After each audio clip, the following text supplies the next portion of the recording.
So last week, my roommate Dan and I finally hit our breaking point with the ants in our apartment.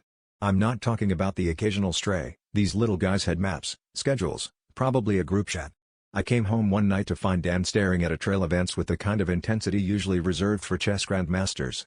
He just looked at me and said, "I have a plan, but you're going to need to trust me and also order extra napkins." The next night, Dan set the table for 6. Not 6 people, 6 ant trails. He'd even labeled the spots Queen's Court, Foragers, and the guys who just kinda hang around. As I watched him pour tiny lines of honey and sprinkle cookie crumbs like some deranged pastry chef, he explained, "If you can't beat 'em, bribe 'em."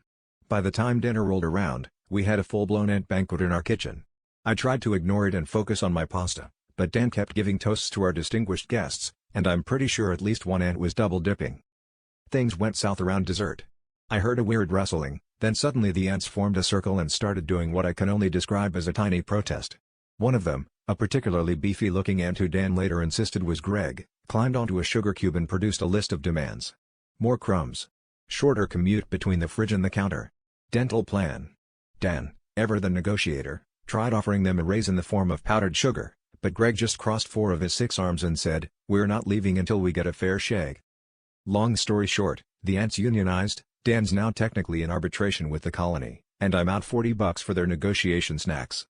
Oh, and the apartment? It's still full of ants, but now they leave little picket signs in the sink if we run out of cookies. On the bright side, Greg says we're invited to the annual picnic, assuming we're cool with sitting at the crumb table.